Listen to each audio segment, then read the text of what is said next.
بسم الله الرحمن الرحيم والصلاة والسلام على أشرف الأنبياء والمرسلين سيدنا ونبينا محمد وعلى آله وصحبه أجمعين. Alors bienvenue à vous pour cette conférence dont le titre est L'homme vicaire d'Allah sur terre. Alors il faut savoir que par rapport à ce titre, on va faire un peu de terminologie, on va faire un peu de linguistique parce que l'une des choses les plus importantes pour comprendre des concepts, c'est de retourner au sens des mots utilisés. Le terme vicaire en langue arabe renvoie au terme khalifa. En langue française, le terme qui a été utilisé, c'est vicaire. Or, la traduction française nous éloigne du sens voulu en arabe. Pourquoi ? Parce que si on comprend on va dire cette phrase en langue française, si on prend le sens français, ça voudrait dire que c'est comme si, donc vicaire, c'est comme si l'être humain était l'être qui avait été choisi par Allah Tabaraka wa Ta'ala pour le représenter sur terre et pour avoir un rôle en fait, qui est un rôle de la gestion de la vie sur terre, que la gestion de ce qui va se dérouler sur terre dépend de l'être humain. Penser cela en partant de l'arabe avec le terme khalifa, c'est se tromper. Pourquoi ? Parce qu'en langue arabe, le terme khalifa ne renvoie pas ici, en tout cas dans le verset dans lequel il a été cité, au sens où l'être humain remplacerait Allah sur terre, ou représenterait Allah sur terre, au sens premier du terme. Le terme khalifa en langue arabe, on retrouve cette définition de Adam alayhi salam et de sa descendance dans Surat al-Baqarah notamment, lorsqu'Allah tabaraka wa ta'ala dit, lorsqu'il dit dans Surat al-Baqarah, Ba'dan a'udhu billahi minash shaytanir rajim, bismillahir rahmanir rahim. Normalement, quand on commence au milieu d'une sourate, on ne dit pas forcément Bismillahir Rahmanir Rahim. وَإِذْ قَالَ رَبُّكَ لِلْمَلَائِكَةِ إِنِّي جَاعِلٌ فِي الْأَرْضِ خَلِيفَةً. Donc c'est dans ce verset qu'on va retrouver pour la première fois le terme khalifa. La traduction c'est « Et lorsque ton Seigneur dit aux anges, je vais placer sur terre un khalifa ». En français c'est vicaire, mais en langue arabe c'est khalifa. Donc ici on comprend quoi ? C'est que le terme a été employé avant même la création de Adam alayhi salam, notre père, et le nom qu'Allah a choisi pour Adam, qui n'est pas son prénom ici, mais la fonction en fait, plutôt l'attribut qu'il a utilisé pour lui, c'est khalifa. Alors que veut dire le terme khalifa ? Il faut savoir que ce qu'on va faire maintenant, c'est quelque chose qui est utilisé même dans ce qu'on appelle usul fiqh, les fondements de la jurisprudence, l'une des disciplines les plus importantes avant de donner un avis juridique sur une chose, c'est la compréhension des mots. Or, il faut savoir que les mots, même en français ça existe, mais en arabe, ce qui est valable en français est valable en arabe. Ce qu'il y a, c'est que la langue arabe est plus riche. C'est que les mots peuvent avoir un sens au niveau linguistique. C'est le ma'na al-lughawi, donc le sens linguistique. Que le mot peut avoir un sens lié à la coutume, c'est-à-dire l'usage d'un mot dans un groupe particulier. Comme par exemple le terme il m'a tué de rire, au sens propre, tuer, c'est il m'a tué de rire, c'est il a mis fin à ma vie. Mais avec le sens familier, veut dire voilà, la personne elle m'a tellement fait rire que j'ai failli en perdre la vie tellement j'ai rigolé. Mais c'est pas la vraie mort. Et puis il y a un autre sens en langue arabe qu'on appelle le sens en langue arabe on dit l'istilahi. Istilahi c'est quoi ? C'est le sens terminologique, c'est-à-dire que c'est le sens que va lui donner la religion ou la discipline. Prenons un exemple concret pour comprendre. Le terme salat, en langue arabe salat, le terme salat, a un sens linguistique. Donc, au niveau de la langue arabe, ça veut dire quelque chose. Certains savants vont vous dire que c'est dua. Salat, ça veut dire dua, donc qui veut dire les invocations. Ça peut renvoyer à sila, qui veut dire le lien. Mais d'un point de vue terminologique, c'est-à-dire qu'au niveau de ce que veut dire le terme au niveau des sciences islamiques, notamment dans le fiqh, salat c'est quoi ? C'est une pratique en fait, qui est liée à des mouvements, qui est liée à des cycles qu'on appelle ruku', raka'at au pluriel, ok ? Et voilà, qui a une hay'a, qui a une manière, c'est une manière, la prière on l'a fait d'une certaine manière en fait, avec des mouvements particuliers, des choses à dire. Donc on voit que le même terme, salat, en langue arabe ça veut dire quelque chose, et d'un point de vue de la terminologie, et ici au niveau du fiqh, ça a un autre sens. C'est ça que vous devez comprendre. Donc, ici pour comprendre le terme khalifa, au niveau linguistique, le terme khalifa renvoie, en langue arabe, à l'être qui va prendre la place d'un autre. C'est la raison pour laquelle on a appelé les califes bien guidés après la mort du prophète alayhi salatu wassalam, al-khulafa, qui est le pluriel de khalifa. Al-khulafa. Pourquoi? Parce que ce sont ceux qui ont remplacé le prophète alayhi salatu wassalam à sa mort. Donc il faut comprendre qu'au niveau de la langue arabe, le terme khalifa renvoie au fait de prendre la place de quelqu'un. Soit par la disparition de la personne, soit par le fait qu'on vous délègue une tâche, parce que la personne elle part en voyage ou quoi, elle vous délègue une tâche. Ok? Le terme khalifa renvoie aussi au niveau linguistique, et ça c'est Cheikh Mustafa Bouhiaoui qui le dit, à khalq mukhtalif. Donc mukhtalif, en langue française, ça a le sens de différent, une créature différente. C'est-à-dire que les anges ont été amenés, d'après des spécialistes du Coran, ont été amenés à faire l'expérience d'être créés sur Terre. On n'est pas les premiers sur Terre. Il y a eu des créatures avant nous. D'ailleurs, voilà, les archéologues découvrent à chaque fois les traces d'eau qui existent de créatures avant nous. On parle de dinosaures, on parle de l'homme de Néandertal, etc., etc. Ce sont des créatures qui existaient sur Terre avant l'être humain. On parle même des djinns dans le Coran al-Karim. Donc quand Allah tabaraka wa ta'ala dit aux anges « Je vais placer sur terre un khalifa », le sens voulu ici c'est « Je vais mettre une créature, je vais placer une créature qui va prendre la place en fait de ceux qui avaient l'habitude de gérer, on va dire, la planète Terre. » Et dans le terme khalifa, il y a aussi le sens de créature qui sera amenée à se succéder en fait. C'est-à-dire que l'être humain est un être qui va être amené à vivre sur terre mais qui sera remplacé par de nouvelles générations. Donc pour capturer l'essence del khalifa, en français, qu'est-ce que je peux vous dire ici pour résumer, c'est que le terme khalifa renvoie au fait que Allah tabaraka wa ta'ala a décidé de placer une nouvelle créature sur terre, qui allait avoir des responsabilités sur terre, liées au libre arbitre. De deux, que c'est un être mukhtalif, qui est différent des autres créatures. On a été créé de terre, alors que les djinns, par exemple, sont créés de feu, les anges de lumière. Et en même temps, des êtres qui vont se succéder. Ça renvoie au sens de l'Khalifa. Donc, pour avoir une compréhension coranique, si on parle de Surat al-Baqarah, il ne faut pas comprendre le terme Khalifa comme étant des êtres, en fait, qui vont se voir attribuer quelque chose qui est, comment on va dire ça, légué par Allah tabaraka wa ta'ala, et qu'Allah subhanahu wa ta'ala, voilà, il va nous laisser faire, en fait. Tout sera entre nos mains. Non. La seule chose sur laquelle on a une emprise réellement, nous les êtres humains, c'est le libre arbitre. C'est le choix de faire ou de ne pas faire.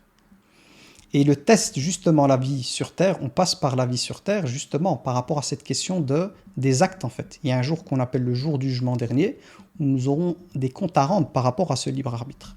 Donc ça, c'est la première chose. Là, en langue arabe, on dit farrash, c'est je dépose un peu le décor. Première information à avoir en tête, c'est attention, ne comprenez pas le terme khalifa comme étant des êtres, en fait, représentants d'Allah sur terre, comme si Allah avait besoin de représentants. Allah, il a besoin de personne. C'est lui qui gère tout. Même si on est sur terre, qu'on est doté du libre arbitre et que l'être humain, voilà, il fait des choses, tout vient d'Allah. Notre intelligence, l'énergie qui nous amène à fonctionner, les battements du cœur, le mouvement du sang à l'intérieur, nos molécules, nos atomes, tout est contrôlé par Allah. Donc Allah tabaraka wa ta'ala, il est présent 24 heures sur 24, juste pour comprendre, 7 jours sur 7, il gère tout. D'où le nom Al-Hayy et Al-Qayyum. Al-Hayy qui veut dire le vivant, la vie vient de lui. Il n'y a aucun être qui pourrait être doté de la vie si ce n'est par lui. C'est lui le vrai Al-Hayy. Et Al-Qayyum, Al-Qayyum c'est celui qui gère en fait toute chose. Et il s'est appelé Al-Qayyum, tout est géré par lui. Donc finalement l'être humain, quelle part il a là-dedans? Pas grand-chose, à part celle du libre arbitre des actions, faire ou ne pas faire. C'est ça ou ça. On est limité à ça, faire ou ne pas faire. Et on sera jugé sur nos actions. Tu as fait ou tu n'as pas fait. Tu as fait une chose, donc faire ou ne pas faire, il y a faire. Et dans le faire, il y a les bonnes choses et les mauvaises. On sera jugé là-dessus. Et ne pas faire, pareil. Est-ce qu'on a évité le haram et est-ce qu'on n'a pas fait aussi les obligatoires? Et c'est par rapport à ça qu'on va se retrouver à devoir rendre des comptes le jour du jugement dernier. La deuxième chose à avoir en tête qui est fondamentale, c'est que l'être humain ne s'est pas retrouvé sur terre pour cause du péché d'Adam alayhi salam. Et Ibn al-Qayyim l'explique très bien, lui aussi. Pourquoi? Parce que dans le Coran, dans le verset que je vous ai cité, Allah tabaraka wa ta'ala nous dit bien, avant même de créer Adam alayhi salam, il a prévenu les anges en leur disant « Je vais placer sur terre et pas au paradis ».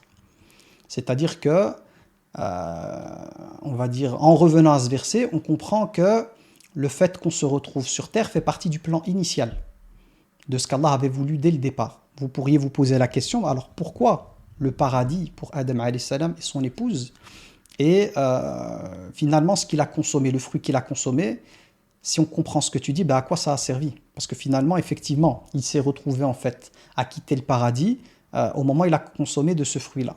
Mais c'était pas pour ça.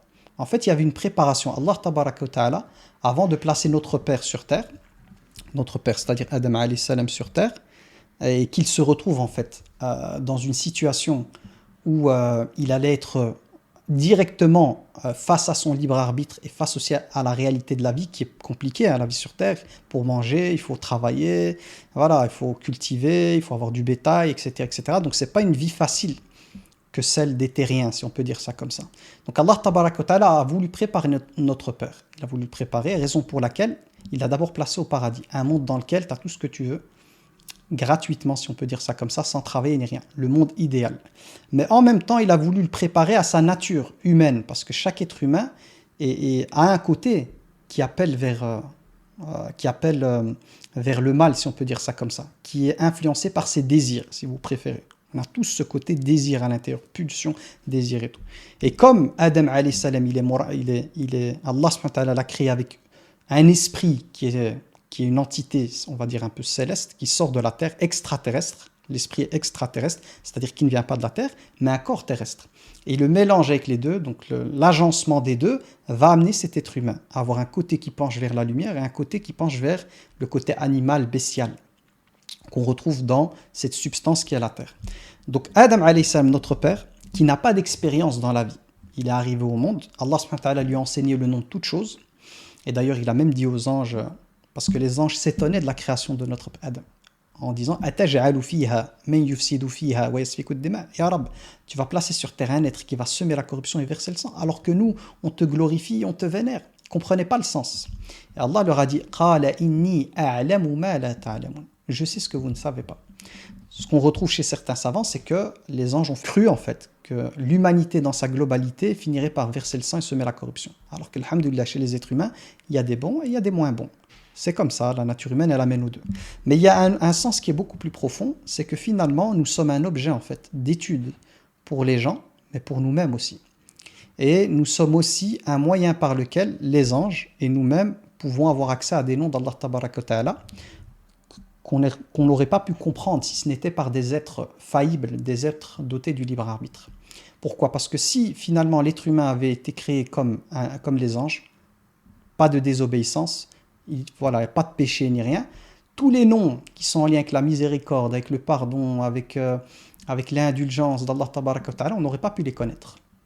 Donc finalement, les créatures comme nous dotées du libre arbitre sont une occasion en fait pour les êtres créés qui vénèrent Allah tabaraka wa ta'ala d'en apprendre davantage sur leur Seigneur et de cultiver à l'intérieur de leur cœur cette grandeur d'Allah tabaraka wa ta'ala.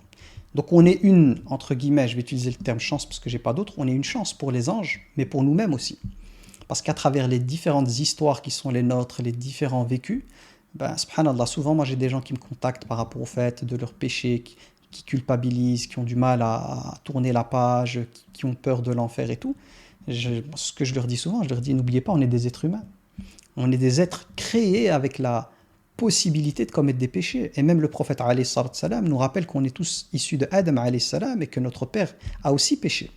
Donc le péché en soi n'est pas la fin du monde pour une personne. Le péché en fait est là pour nous rappeler notre condition humaine, mais pour nous pousser aussi à se repentir, à se réformer et aussi à être dans un état d'humilité, un état de détresse en fait, par lequel en fait notre cœur s'ouvre à Allah dans l'idée d'implorer son pardon, plutôt avec l'envie d'implorer son pardon. Et c'est là qu'on voit les attributs liés au pardon, les noms liés au pardon qui se manifestent, parce qu'on a beau commettre des péchés, tant qu'on est sincère dans le repentir et tout, Allah nous pardonne. Et même le Coran nous parle de transformer nos péchés en hasanat. Donc finalement, ce qui peut mener l'être humain à sa perte, c'est ce qu'on appelle le kufr, qui renvoie à la question de l'ingratitude et qui renvoie au fait de nier Allah tabaraka wa ta'ala. C'est ça la pire des choses. Pour Allah tabaraka wa ta'ala, c'est le kufr, c'est ingratitude.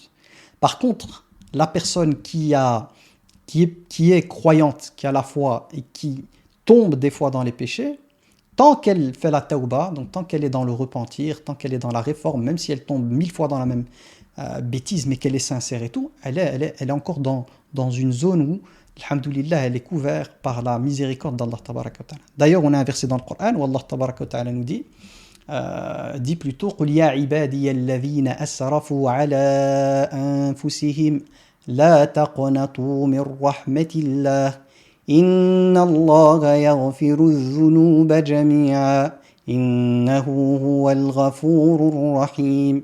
Allah dit, ô mes serviteurs, il leur parle directement, qui avaient commis des excès contre votre propre personne. La taqnatu min rahmatillah. Ne désespérez pas de la miséricorde d'Allah. Inna Allah yaghfiru dhunuba jami'a. Car Allah pardonne tous les péchés. Innahu huwa al-ghafur rahim. Car c'est lui, et le lui il est répété 2 fois. Innahu huwa. Le huwa là, on pourrait dire qu'il est en trop, mais c'est pour montrer qu'il n'y a personne comme lui. Il est le Ghafour, celui qui te couvre lorsque tu commets des péchés et qui te protège des conséquences du péché. Ar-Rahim, le tout miséricordieux. Donc ça, c'est pour qui cet appel-là? Il est fait pour ceux qui ont exagéré dans les péchés. Donc on revient à notre père Adam alayhi salam. Le paradis n'était qu'une étape voulue par Allah tabaraka wa ta'ala pour être une étape de formation, formatrice. Quant aux ruses de Shaitan, quant au fait que celui-ci est un ennemi, il lui avait dit à la base, il lui a dit n'écoute pas le diable, c'est un ennemi déclaré et ne t'approche pas de l'arbre. Donc là, les êtres humains, en tout cas notre père Adam alayhi salam, il a eu 2 leçons. C'est que les choses liées au désir, il ne faut pas s'en approcher quand c'est haram, parce que c'est le toboggan. Moi, j'appelle souvent le toboggan, put your hands up, on y va et c'est fini. Et en même temps, le diable, il est rusé, il est malin. On ne va pas dire intelligent, on va dire malin parce qu'il y a le mal dedans. C'est-à-dire qu'il va arriver, par le fait d'enjoliver les choses, de nous amener à tomber dans le haram, pas en disant « va là, fais le haram, tu iras en enfer », jamais de la vie. Mais il va mettre derrière cela quelque chose lié à un désir profond, à un besoin profond. Il va faire de la psychologie, en fait. Il va nous travailler sur nos blessures. Et c'est par cela qu'il nous amène à glisser, à tomber dans l'erreur.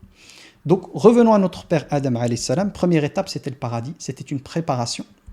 Et c'était aussi dans l'idée de créer à l'intérieur de lui un attachement au paradis, parce que lui, il l'a vécu, il l'a consommé. Donc, le fait de vouloir revenir au paradis, chez lui, c'était un besoin pressant. Pourquoi? Parce qu'il l'a vécu, il sait c'est quoi. Et il peut comparer. Vous savez que la comparaison, c'est ce qui tue des fois les êtres humains. Quand on se compare, c'est le meilleur moyen de souffrir, c'est de se comparer aux autres. Toute personne qui se coupe de la comparaison va préserver son âme. Toute personne qui rentre dans la comparaison, elle va se faire du mal. Donc lui, il a pu comparer. Pourquoi? Parce qu'il a vécu au paradis. Il sait c'est quoi. D'ailleurs, le diable l'a trompé en lui disant, voilà, cet arbre interdit. Il ne lui a pas dit qu'il était interdit. Si il venait à consommer du fruit de cet arbre, il serait comme un ange, éternellement au paradis. Donc ça lui a parlé, il se dit, waouh, le paradis c'est trop bien, je n'ai pas envie de sortir. Donc si c'est le chemin qui mène vers l'éternité au paradis, ben je le prends. C'était un piège. Et finalement, Allah tabaraka wa ta'ala lui a dit après cela de descendre sur terre, qui était le plan initial. Mais il y a eu une préparation par rahma. Allah, il est tellement, subhanallah, miséricorde qu'il l'a préparé par ça. Et d'ailleurs, même le repentir d'Adam alayhi salam, c'est Allah qui lui a appris comment demander le pardon. Il ne savait même pas. Allah lui a insufflé les paroles par lesquelles il pouvait se repentir. Ensuite, on retrouve dans le verset 38 de Surat al-Baqarah, qui vont nous expliquer le pourquoi on est sur terre en fait. Finalement, ce terme vicaire, à quoi il renvoie? Est-ce que réellement, on est les représentants d'Allah sur terre? Si on comprend le terme comme ça, khalifa, c'est qu'on prend, on prend la place d'Allah, c'est une impossibilité rationnelle, c'est irrationnel. Avec notre croyance, le tawhid et tout, ça ne colle pas en fait. C'est quelque chose qui ne colle pas, mais c'est pour autre chose. On va se succéder en fait. C'est dans l'idée que l'être humain va se retrouver sur terre, il va être animé par le libre arbitre et il va être testé par rapport à cela. Et il y aura une succession en fait. On a le devoir par rapport aux générations qui arrivent par après. Donc on est plutôt dans le terme khalifa, c'est la question du devoir par rapport aux générations, par rapport à nos semblables les êtres humains, mais aussi par rapport aux futures générations, vu qu'il y a ces générations qui se succèdent dans le terme khalifa.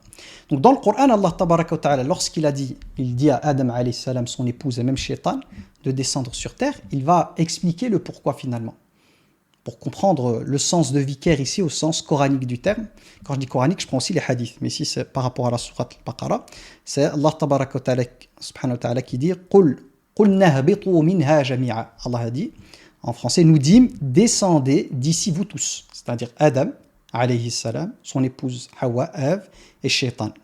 Ensuite, jami'an, fa imma ya'tiyannakum minni hudan, faman tabi'a hudaya, fala khawfun alayhim wa lahum yahzanun. C'est quoi le message juste après sur terre? C'est, donc il leur dit de descendre tous. Toutes les fois que je vous enverrai un guide, hudan c'est la guider en fait. Ok, la guider un guide.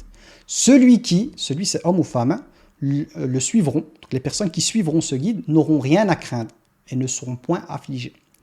Et l'inverse c'est quoi? وَالَّذِينَ كَفَرُوا وَكَذَّبُوا بِآيَاتِنَا أُولَٰئِكَ أَصْحَابُ النَّارِ هُمْ فِيهَا خَالِدُونَ. Quant à ceux qui sont dans le kufr, et dans la langue arabe kafara a le sens de couvrir, satara, qui veut dire qui refusent de voir nos signes, qui sont dans l'orgueil, qui sont dans le rejet en fait de la vérité, ben Allah tabaraka wa ta'ala leur dit quoi? كَذَّبُوا بِآيَاتِنَا أُولَٰئِكَ أَصْحَابُ النَّارِ. Ceux-ci sont ashab, on va dire les compagnons si vous voulez, ashabun nari, les gens de l'enfer, hum fiha khalidun, enfer dans lequel ils seront pour l'éternité. Donc finalement, que nous dit le Baqara par rapport à cet être humain qui débarque sur terre? On ne nous parle pas de lui comme étant un être qui va être le représentant d'Allah sur terre. Allah n'a pas besoin de représentant. Qu'il va avoir un rôle confié par Allah lié à la gestion du monde. Non, Allah c'est lui qui gère le monde. Par contre, la mission réelle, la chose à laquelle l'être humain va être confronté, sur laquelle il sera jugé, c'est cette question en fait de suivre, d'obéir à Allah ou de refuser l'obéissance à Allah. Donc on est pris entre deux possibilités.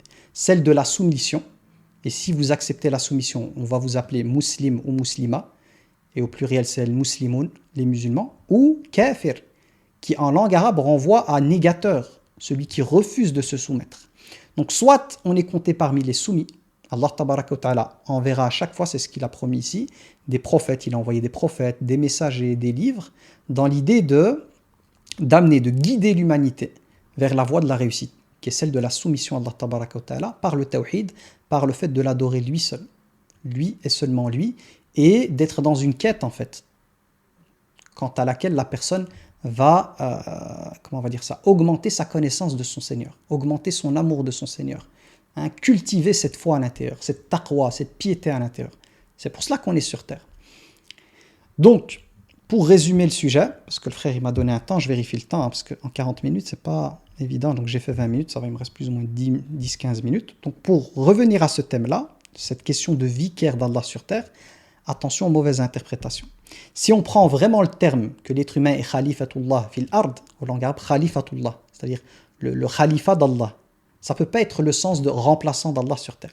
Mais là, en langue arabe, on peut parler de ce qu'on appelle une idafa, une attribution de tashrif, idafa tout tashrif, qui veut dire c'est un honneur. Comme quand on dit Abdullah, on se nomme comme serviteur d'Allah. Pour une femme, amatullah, on parle d'une idafa, ici c'est une attribution à Allah, mais de tashrif. Comme quand on dit Baytullah, la maison d'Allah, la Kaaba, Allah ne vit pas à l'intérieur de la Kaaba. Mais le terme Baytullah, on l'a attribué à Allah. La maison d'Allah n'a pas le sens de Allah habite à l'intérieur. Mais ça a le sens de Teshérif. C'est une maison qui est honorée par Allah. Comme Naqatullah, la chamelle de Saleh, on l'appelait Naqatullah, la chamelle d'Allah. Ça ne veut pas dire que c'est la chamelle d'Allah, dans le sens d'une chamelle comme auraient les gens à l'époque du prophète, sur laquelle ils montent. Hasha lillah, non. Mais de nouveau, c'est une idafa, une attribution honorifique, comme Isa alayhi salam, qui est appelé l'âme. C'est l'âme insufflée par Allah, l'âme d'Allah. Ça ne veut pas dire que c'est l'âme. Allah, il a pris de son âme et il l'a placée dans Isa alayhi salam. Non, ça veut dire la création, l'âme créée par Allah. Mais c'est de nouveau une attribution honorifique. Donc quand on dit de l'être humain, il est le vicaire, khalifatullah fil ard, si on accepte cette phrase-là, le sens qu'on doit lui donner absolument, c'est Allah subhanahu wa ta'ala a honoré l'être humain, par le fait de le créer.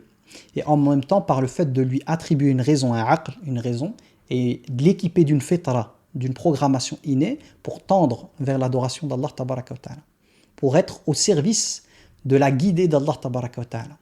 Donc finalement, le bon terme qui nous convient, ce n'est pas remplaçant d'Allah dans le sens khalifa d'Allah subhanahu wa ta'ala, plutôt serviteur d'Allah. C'est-à-dire d'être au service de la religion d'Allah, par le fait d'appliquer en fait ce qu'Allah tabaraka wa ta'ala a révélé comme principe et comme valeur, et de défendre ça. Mais rappelez-vous que tout est contrôlé par Allah. Nos vies sont contrôlées par Allah. Donc il n'y a personne en fait qui pourrait prendre une part des attributs d'Allah tabaraka wa ta'ala quant à leur perfection. Mais finalement, tout est soumis à Allah, tout est sous le contrôle d'Allah. Et je vous donne encore un dernier verset qui est très connu, qui va clairement cimenter cette compréhension. C'est que lorsqu'Allah tabaraka wa ta'ala dans le Coran nous parle du pourquoi de la création des djinns, donc des djinns, donc ces créatures qui sont dotées du libre arbitre, et des humains. Pourquoi il les a créés? Est-ce qu'il les a créés pour être les représentants d'Allah sur terre, pour le pouvoir sur terre? Non. Il dit subhanahu wa ma khalaqtul jinna wal insa illa liya'budun. Je n'ai créé les djinns et les humains que pour qu'ils m'adorent. Allah n'attend pas de rizq, la subsistance. Tout ça, c'est entre les mains d'Allah. C'est lui le razzaq, c'est lui le pourvoyeur. Donc l'être humain, finalement, et ça c'est important de le comprendre, c'est un être faible qui a besoin de son Seigneur 24 heures sur 24, 7 jours sur 7. Si Allah devait nous livrer à nous-mêmes, notre cœur il arrête de battre, le sang ne circule plus, c'est fini, on est mort. Donc notre vie tient par lui, et pas que la nôtre, la vie de toute créature sur terre et même de toute chose qui est plutôt de l'ordre des éléments non vivants, comme les planètes et tout ça, tout fonctionne, tout est composé d'une énergie qui vient d'Allah Tabaraka wa Ta'ala. La source de toute vie, de toute création, de toute créature, son fonctionnement, son évolution, toute chose vient d'Allah Tabaraka wa Ta'ala. Donc finalement, l'être humain, quel est son rôle sur terre? Qu'est-ce qu'il doit faire? Il doit simplement être un serviteur, une servante d'Allah Tabaraka wa Ta'ala, d'être musulman, musulman ou muslima, se soumettre à Allah Tabaraka wa Ta'ala. Et il y a ceux qui refusent de se soumettre, et c'est par rapport à ça qu'on sera jugé. Et je finis avec un hadith, et ça c'est un hadith qui est lié à la responsabilité, parce que finalement quand on parle de vicaire, il y a la question de la responsabilité. Quelle responsabilité on a sur terre? Le prophète alayhi sallam nous dit dans une tradition, kullukum ra'in, chacun d'entre vous est berger. Et ici ra'in renvoie à la responsabilité. C'est avec d'autres mots, plutôt que berger, on pourrait mettre chacun d'entre vous est responsable.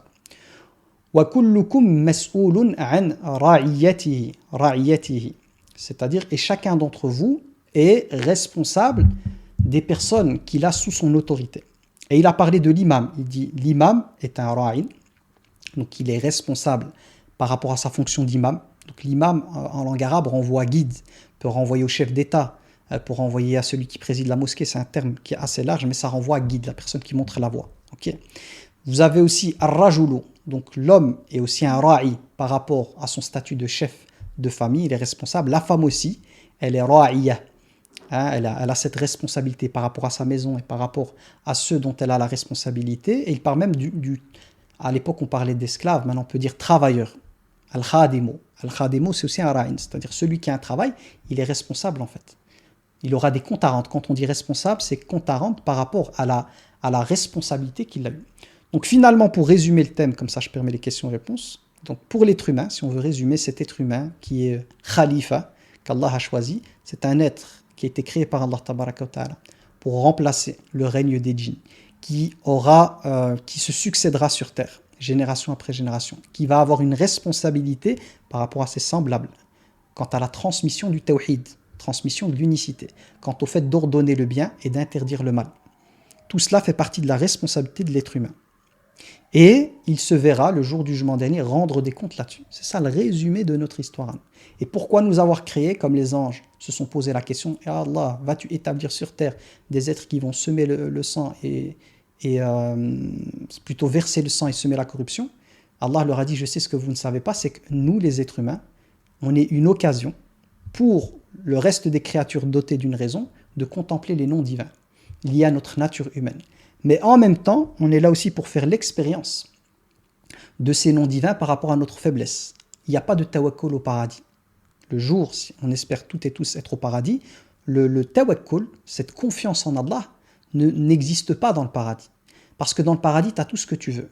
Donc tu n'as plus besoin de ce tawakkul. Dans le sens où le tawakkul, il est lié à une situation dans laquelle la personne, elle est face à des difficultés dans sa vie. Elle est face à des blocages dans sa vie. Elle a peur. Elle est face à la peur et tout. La peur n'existe plus au paradis. La tristesse n'existe plus au paradis. La colère n'existe plus. C'est-à-dire que l'expérience qu'on est en train de faire sur Terre, par rapport à notre nature humaine faible et les paramètres qui sont les paramètres de ce monde, qui n'existent pas au paradis, nous permettent d'avoir accès au niveau de notre sensibilité, au niveau émotionnel, à une compréhension, à un lien avec notre Seigneur qui ne peut pas exister au paradis. Au paradis, on va faire l'expérience d'autre chose, liée à la grandeur d'Allah, liée au côté merveilleux du paradis. Donc, on aura accès au paradis à une nouvelle science, de nouvelles connaissances liées à Allah Tabaraka wa Ta'ala, qui sont liées à ce nouveau monde. Mais heureusement, même si c'est difficile à vivre, mais d'un point de vue spirituelle, heureusement qu'il y a l'étape sur terre, même si elle est difficile. Car cette étape permet de cultiver dans notre cœur un lien avec Allah tabaraka wa ta'ala qu'on n'aurait pas pu expérimenter au paradis. Impossible. Tout ce qui est raja, l'espoir, le tawakkul, la bonne opinion d'Allah, le côté pardonneur d'Allah, le côté miséricorde. Au paradis, c'est clair, on a tout ce qu'on veut, mais la miséricorde, elle est aussi liée à être en difficulté et d'avoir le secours divin. Toutes ces choses-là ne peuvent s'expérimenter, se goûter spirituellement. On ne peut se délecter de ces choses-là que sur terre. Et impossible d'avoir au paradis. Donc finalement, et je clôt avec ça, le fait d'être sur terre n'est pas une punition.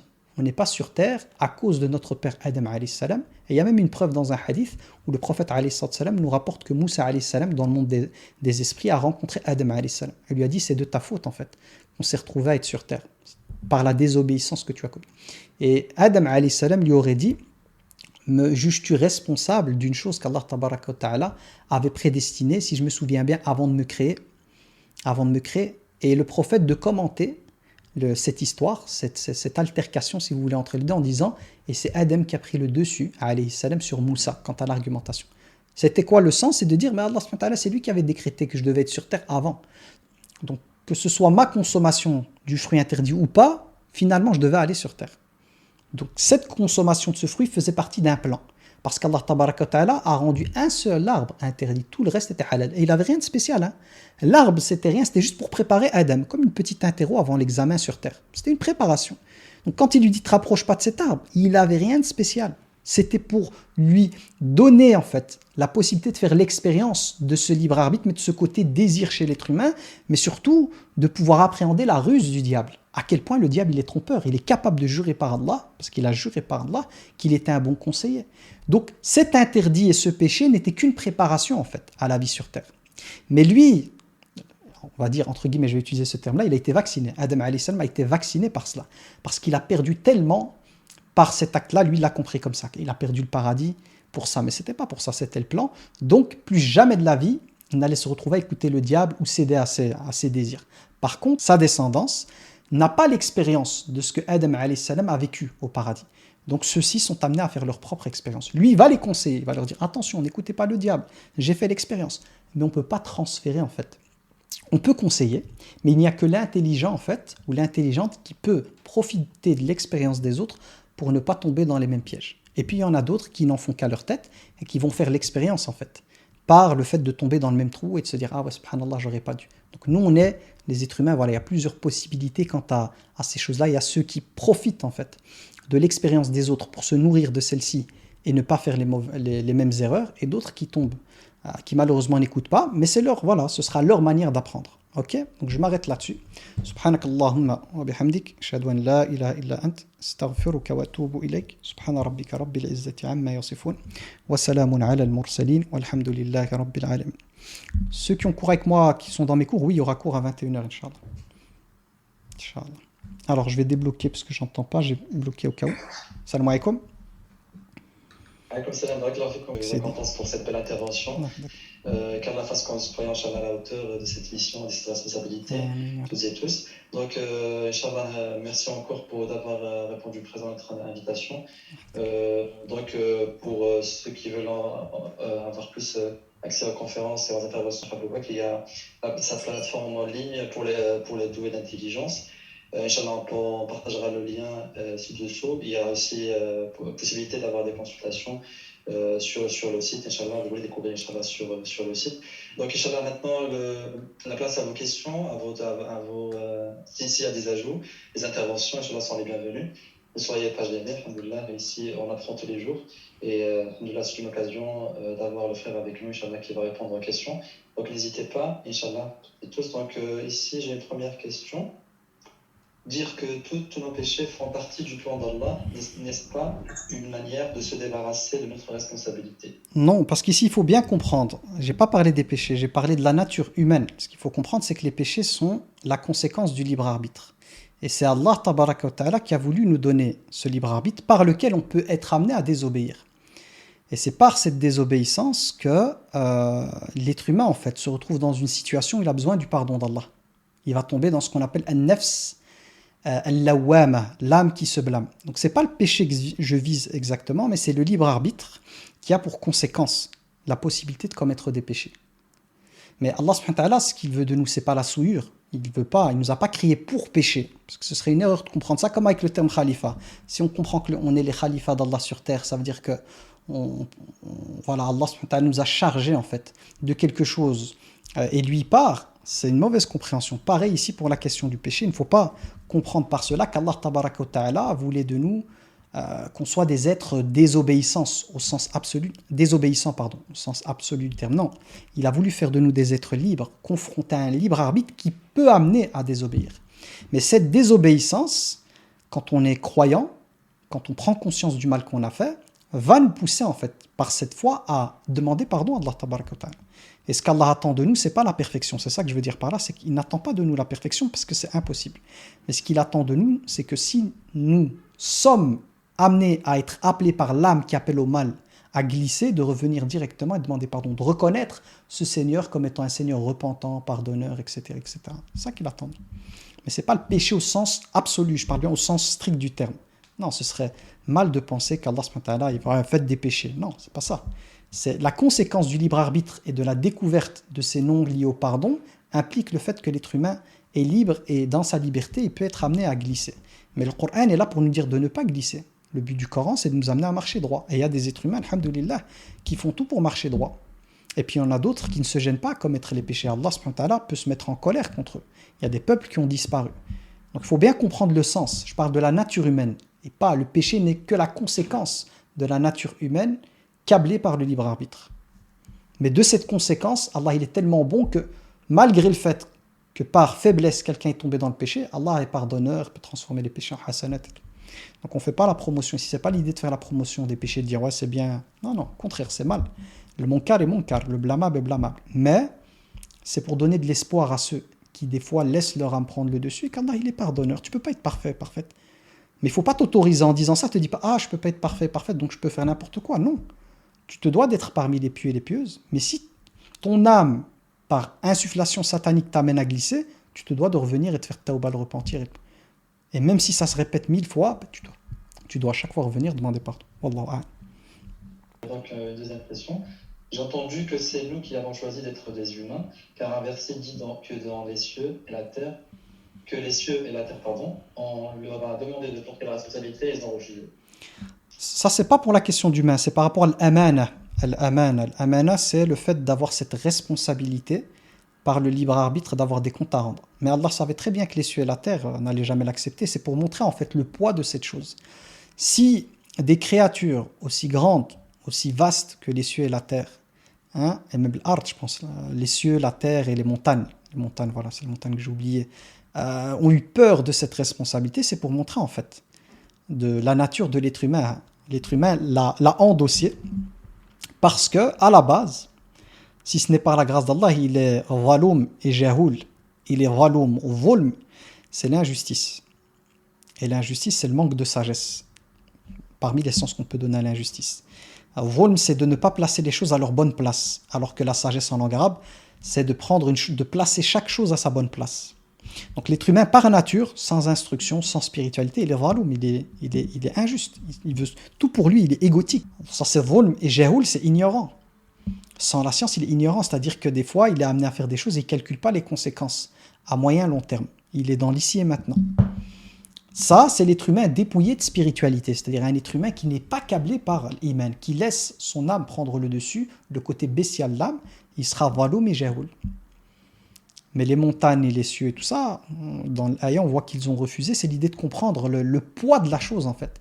Là, Allah tabaraka wa ta'ala parle de ces entités qu'on peut voir qui sont ces créatures grandes, pour nous amener en fait à comprendre que c'est une vraie msoulia, c'est une vraie responsabilité qu'on prend à la légère, mais c'est pas une chose à la légère. Les montagnes, le ciel ou même les cieux et la terre ont refusé pour montrer le poids. Donc le but des versets, c'est de nous amener à appréhender la responsabilité que c'est, parce qu'on sait qu'à notre époque, on a un problème avec la responsabilité. Les gens arnaquent les autres, s'engagent et ne respectent pas l'engagement. Il y en a qui font ce qu'on appelle des halal, mariage sans contrat, qui disparaissent, on vole, on laisse les personnes suspendues, ils pensent que tranquille quoi en fait. Toute l'injustice qui est faite et tout, il n'y aura pas de compte à rendre. Ah Allah, que le jour du jugement dernier, même pour l'atome, tu vas pas fléter, tu vas pas échapper. C'est ça, c'est l'idée de réveiller ça en l'être humain. Attention, celui qui fait un atome de bien le verra de mal aussi. Donc, Rudd al-Bal, fais attention, les montagnes, le ciel, la terre ont refusé. C'est quelque chose de grand. Le qiyam, le jugement. C'est pas un jeu.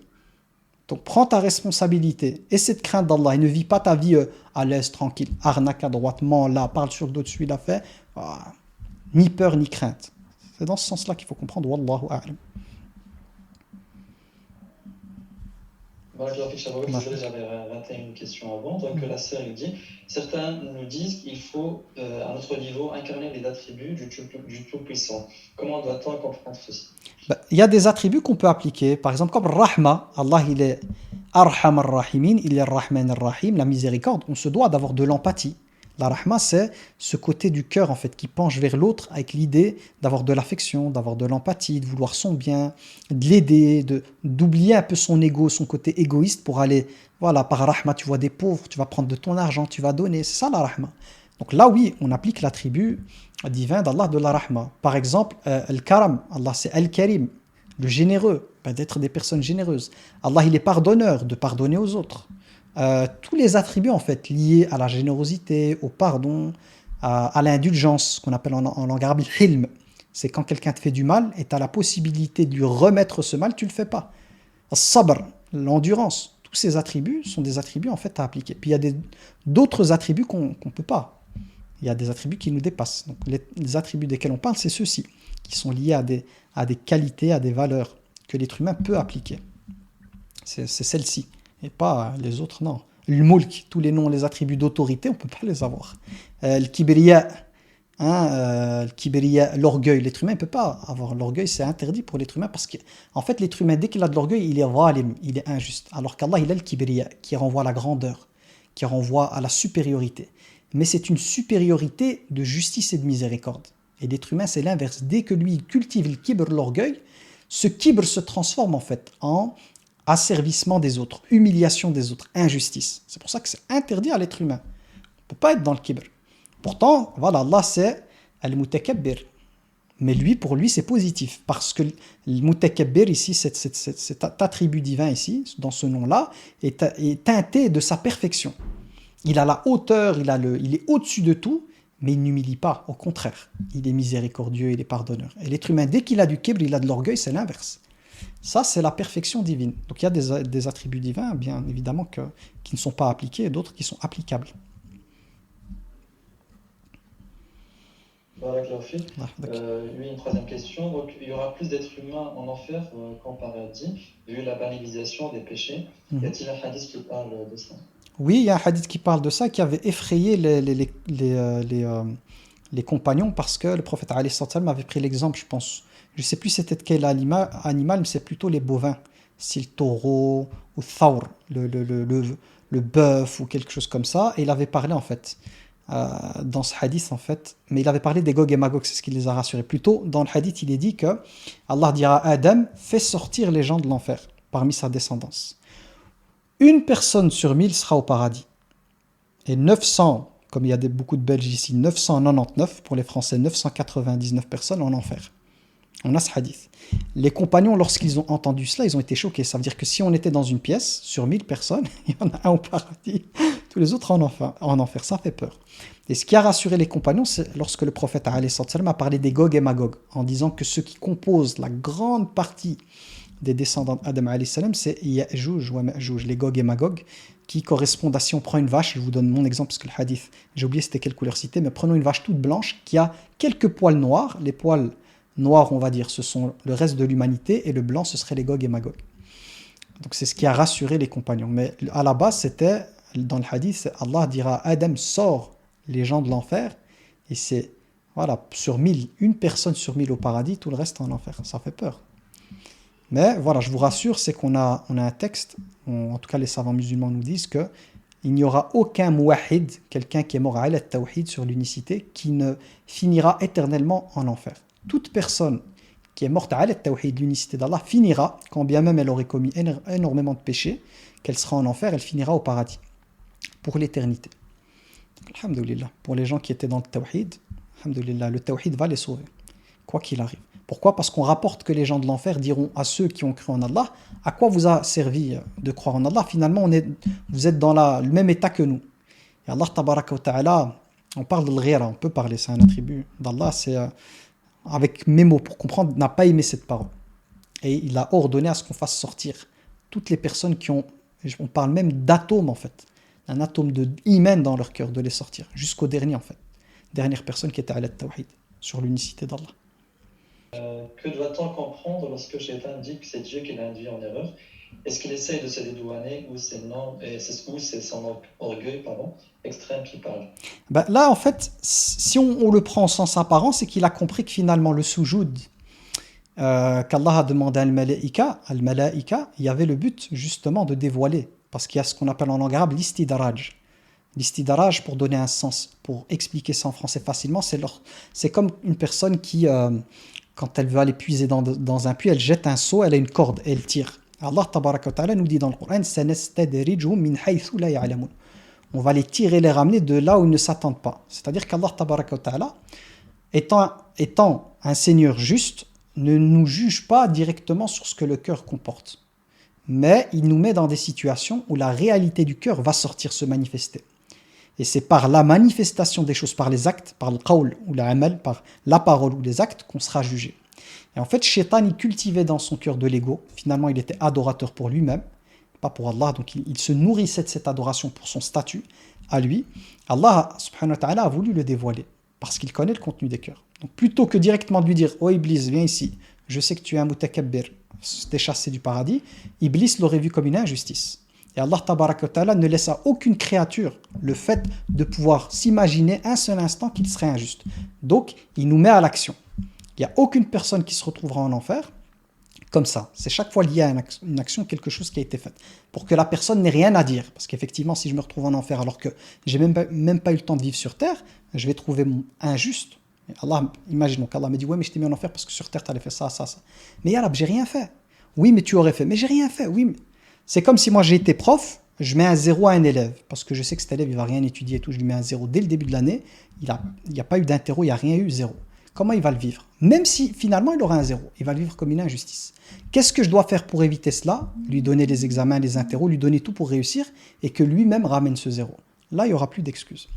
Donc ici, pour revenir à Shaitan cultivait dans son cœur de l'ego, et Allah tabaraka wa ta'ala, en commandant aux anges de se prosterner, il savait très bien que Iblis allait refuser. C'était pour le dévoiler devant tout le monde. C'était comme ça. Même les anges, ils comprennent. Parce que si Allah avait chassé Iblis, on va dire, du paradis ou voilà, des cieux, les anges se disent, mais pourquoi Allah l'a chassé? Qu'est-ce qui s'est passé? Mais là, Shaitan, il a refusé. Allah lui a donné même l'occasion de se justifier. Il ne s'est pas contenté de son refus. Il aurait pu dire, ouais, j'ai été à la salle de sport hier, façon de parler. Je mets un peu d'humour juste pour détendre l'atmosphère. Et je me suis coincé un os ou quoi. Non. Directement, il a dit Ana khayrun min. Je suis meilleur que lui. Tu m'as créé de feu, tu l'as créé de terre. Donc ça c'est le kibr. C'est là où Allah lui a dit qu'il était banni. Et encore après cela, Shaitan il demande à Allah une faveur. Donc il aurait pu faire tauba. C'est en vérité j'ai déconné, qu'est-ce que j'ai fait et tout. Non, il dit oh Seigneur, accorde-moi une faveur. Allah lui répond, il dit laquelle? Laisse-moi vivre jusqu'au jour où ils seront ressuscités. Allah lui dit tu vivras jusqu'à là. Donc il savait que ça veut dire qu'Allah a informé. Les anges savaient, et Iblis, qu'il y avait une résurrection. Voilà, s'il a dit ça, c'est qu'il savait. Allah lui a donné, quand Allah il dit quelque chose, c'est la promesse d'Allah et les vérités, donc il a eu l'éternité, et là, il a clairement défini son objectif, ses plans, c'est qu'il allait amener l'être humain, il allait tout faire pour amener les êtres humains en enfer, à sortir de la voie droite, qu'il allait venir de devant, de derrière, à droite, à gauche, et que tout ce qui est haram, il allait l'enjoliver aux êtres humains, le rendre joli, pour les faire sortir de la route. Allah lui a dit, subhanah, que ses serviteurs, il n'aura aucun pouvoir sur eux. Mais que voilà, les égarés et ceux qui ne veulent pas suivre le suivront.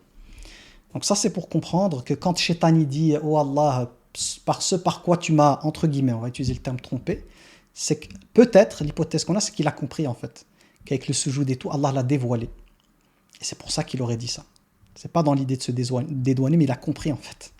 Ça c'est Rabbul Alamin. Quand Allah il veut dévoiler quelqu'un, il met les causes. C'est ce qui s'est passé avec les Bani Israël. Quand Allah a convoqué Moussa alayhi salam, il l'a fait exprès pour laisser les Bani Israël avec son frère Haroun qui était beaucoup plus gentil, doux. Donc ils ont vite pris le dessus, afin que ce qui se cachait dans leur cœur comme culte du veau d'or ressorte. Parce qu'ils avaient ça. Dès qu'ils ont traversé la mer, ils ont vu un peuple qui adorait les statues et leur cœur a aspiré la chose. Ils se sont dit, on aimerait bien avoir une divinité comme eux. Et Moussa alayhi salam les a grondés en leur disant, avec mes mots à moi pour faciliter, vous êtes sérieux? Tous les miracles que vous avez vus et tout, vous allez revenir au shirk. Alors ils se sont tués parce qu'ils avaient peur de lui, mais ils l'ont gardé ici. Mais Allah a fait qu'avec Samiri, qu'on appelle samaritain et tout, voilà, Samiri, il a un rôle à jouer. Et même dans notre communauté, c'est pareil. On a des gens, des fois, qui sont là pour ça. Allah subhanahu wa ta'ala les garde pour que la réalité des cœurs ressorte. Celui qui a un martre, qui a une maladie dans son cœur, va ressortir par des situations. Il y a des gens qui ont une rapidité, avec une rapidité, ils sont capables de vite, ils entendent une information de calomnie ou quoi, toboggan. Ah, ils y vont, ils rajoutent des couches. D'autres, non. Ils vont dire, non, on n'a pas de preuves, c'est pas bien, c'est de la calomnie et tout. Donc Allah nous teste. Autant pour Iblis, il y a eu des choses qui sont venues pour le dévoiler. Pour nous, c'est pareil. Dans le bien et dans le mal. Hein. Le dévoilement se passe dans le bien comme dans le mal. Comme avec Ibrahim alayhi salam, il y a eu un dévoilement. Quand Allah lui a montré le rêve de Dbah, d'égorger son fils, c'était pour nous montrer. Lui, il savait très bien le niveau d'amour d'Ibrahim pour Allah. Mais ça nous sert, à nous, on fait l'Eid chaque année, de voir, il nous dévoile en fait l'amour. À quel niveau en fait est arrivé l'amour d'Ibrahim pour Allah. Pour nous, c'est ça, c'est un dévoilement de ce degré de soumission à Allah tabaraka wa ta'ala d'Ibrahim. Pour lui, c'est un test. Au moment où il le fait, c'est un test. Mais finalement, Allah subhanahu wa ta'ala, il sait très bien ce qu'il y a dans son cœur. Il savait très bien qu'elle allait réussir. Mais ça nous permet à nous de me dire, subhanallah, c'est un modèle. Hein. C'est cette épreuve qui a dévoilé la réelle nature d'Ibrahim, au sens positif ici, et puis on a le sens négatif avec les autres. Quand Allah il donne des biens à Qarun, comme Qarun lui a donné des richesses, le kibr, il commence à se pavaner avec son argent. À la fin, il a fini par être englouti parce qu'il a dit, j'ai eu tout ça grâce à une science de moi. Ou comme dans Surat al-Kahf, les hommes aux deux jardins, il y en a un qui avait plus de biens que l'autre, c'est une épreuve pour dévoiler ce qu'il y a dans le cœur. Il y en a un l'autre qui avait moins, il disait alhamdoulilah, tout ça, ça vient d'Allah, et Allah me donnera mieux que toi parce que tu es ingrat, et n'oublie pas les bienfaits d'Allah. Et l'autre non, il dit qui va m'enlever ça? Donc c'est bien qu'il lui a donné, à quoi il sert? Dévoiler ce qu'il y a dans le cœur. Ben nous c'est pareil. Tout don qui nous arrive, ou épreuve qui arrive, elle est là pour dévoiler la réalité de notre cœur. Afin de faire un travail, si finalement je rate mon interro, c'est quoi le but? Comme l'homme là, quand il a vu qu'il a perdu son jardin et tout, là il a regretté. Et il a voulu se réformer. Ah, Micha, tout est parti. Tu as raté le test, mon frère, tu vas recommencer à zéro. Mais vaut mieux sur terre que dans l'au-delà. Prendre conscience de cette réalité sur terre, c'est mieux que d'attendre que le jour du jugement dernier. Est-ce que c'est clair? Je fais toujours des réponses longues, hein, c'est ma nature. Hein. C'est moi. On va prendre deux dernières questions. Si on attend, si on pose ces dernières questions-là. Donc, les questions. J'ai vu une injustice en ce moment d'une personne de ma famille. Et à chaque fois, je tombe dans le piège de me plaindre de cette personne à mon mari. Est-ce que c'est de la médisance, pardon. Je regrette après la discussion de tomber dans cela. Est-ce que je serais pardonné par Allah? Ce qu'il faut comprendre dans le terme médisance, c'est quand en fait, le sens strict de la médisance, là où c'est un péché clair, net et précis, c'est quand on se met à parler de quelqu'un juste comme ça, ma'al qahwa avec le verre de café ou de thé, et pour parler sur le dos des gens, inutilement, pour casser la réputation de quelqu'un. Parce que la médisance, c'est quoi? C'est de dire quelque chose de quelqu'un qui est vrai, mais qui a un mal, qu'il n'aimerait pas qu'on dise de lui.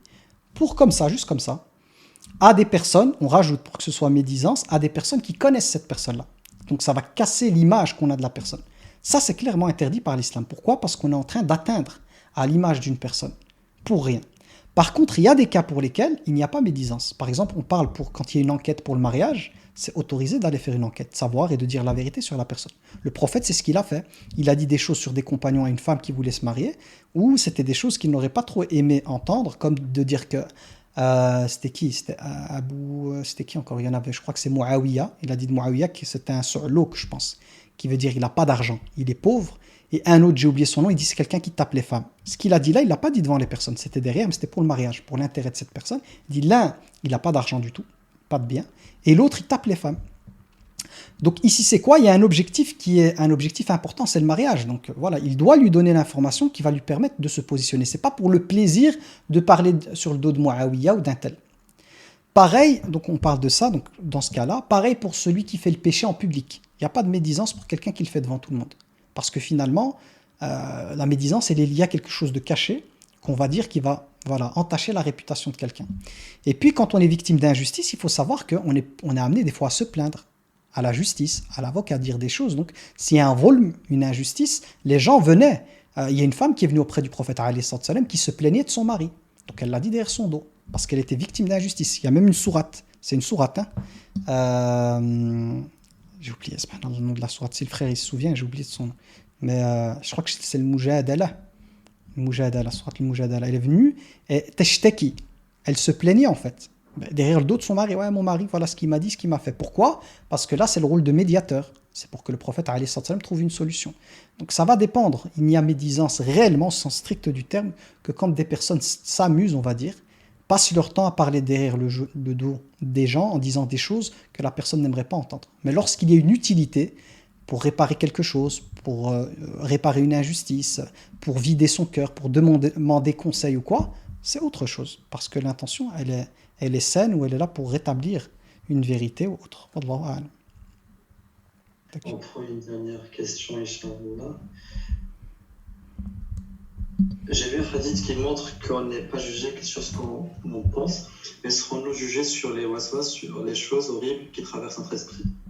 Alhamdulillah, par la grâce d'Allah Tabaraka wa Ta'ala, c'est une chose de laquelle on ne sera pas jugé. La preuve, on la retrouve dans Surat al-Baqarah à la fin. Hein? Parce qu'au départ, Allah subhanahu wa ta'ala rappelle dans Surat al-Baqarah que nous soyons amenés à divulguer une chose ou à la cacher, Allah nous jugerait dessus. Et les compagnons ont trouvé cela comme étant une chose trop difficile à faire. Vraiment trop difficile. Ya Rasulallah, on veut bien nos paroles et nos actes, mais nos pensées.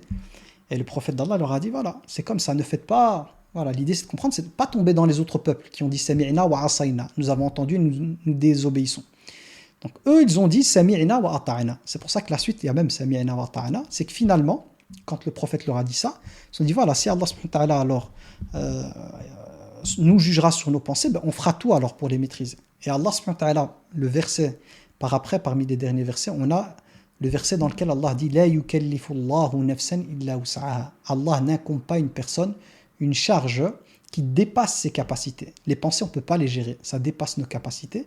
Ben, ce verset que les gens utilisent par rapport aux épreuves, en réalité, il a été révélé par rapport aux pensées sur lesquelles les personnes, les compagnons n'avaient pas de contrôle et en fait se sentaient, en fait, ils étaient mal en fait, de se dire que même nos pensées, on n'arrive pas à les contrôler. Il leur a dit c'est comme ça.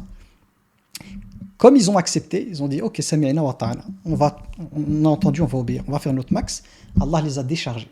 Donc finalement, les gens ne seront jugés que par ce qui sort, se manifeste par la bouche, avec l'intention de la parole, et ce qui est fait avec les actes. Et pourquoi je rajoute l'intention? Parce que des fois, sans faire exprès, on peut dire une parole, c'est sorti sans qu'on le voulait. Des fois, on peut avoir des paroles de mécréance qui sortent, mais ce n'était pas voulu, c'est sorti sans le faire exprès. Comme cet homme, en fait, qui avait perdu sa chamelle ou son chameau sur lequel il y avait ses bagages, en plein désert, et qui a commencé à courir dans le désert, puis puisque la chamelle ou le chameau est parti très loin.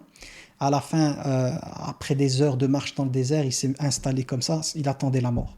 Puis au moment d'ouvrir les yeux, il voit quoi? Il voit sa bête devant lui, il a tout récupéré, il y avait tout dedans. C'était la mort. Et il a remercié Allah en disant « Oh Allah, je suis ton Seigneur et tu es mon serviteur ». Il a inversé en fait, par joie. Et le prophète a parlé de ce hadith en disant qu'Allah a plus de joie lorsque sa créature revient vers lui que cet homme qui a récupéré sa chamelle sur laquelle il y avait tous ses biens, c'est sa vie en fait. C'est comme si on lui redonnait une deuxième chance de vivre, il allait mourir. Il a plus de joie. Et il cite le fait que cet homme a inversé les deux. C'est une parole de kufr, de dire « Oh Allah, je suis ton maître et tu es mon serviteur », c'est une parole de mécréance. Mais là, ça compte pas parce que ce n'était pas son intention. Donc, je reviens, toute parole et tout acte qui est lié à une intention, on sera jugé dessus. Toute pensée qui n'a pas été portée par les paroles, n'a pas été traduite par les paroles ou les actes, alhamdulillah, par la grâce d'Allah, on ne sera pas jugé dessus.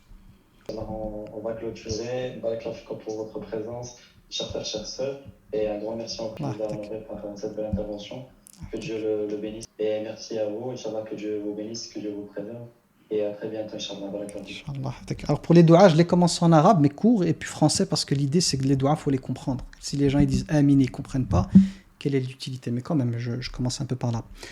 اللهم آت نفوسنا تقواها وزكها أنت خير من زكاها أنت وليها ومولاها ربنا آتنا في الدنيا حسنة وفي الآخرة حسنة وقنا عذاب النار qu'Allah tabaraka wa ta'ala nous accorde toutes et tous la piété, qu'Allah tabaraka wa ta'ala fasse de nous des personnes qui puissent être à la hauteur de la mission qu'Allah subhanahu wa ta'ala a voulu pour nous sur terre, à savoir d'être des serviteurs et des servantes d'Allah tabaraka wa ta'ala, d'être parmi al-muslimin.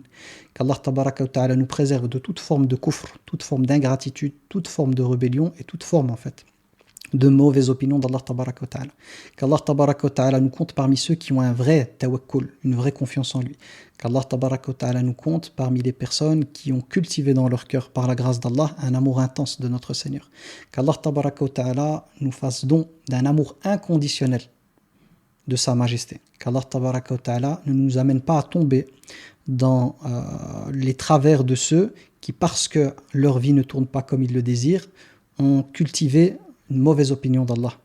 Qu'Allah tabaraka wa ta'ala fasse de nous des personnes qui, en toutes circonstances, ont un amour d'Allah tabaraka wa ta'ala qui les amène à relativiser les épreuves de la vie, les difficultés. Qu'Allah tabaraka wa ta'ala fasse de nous les héritiers du paradis.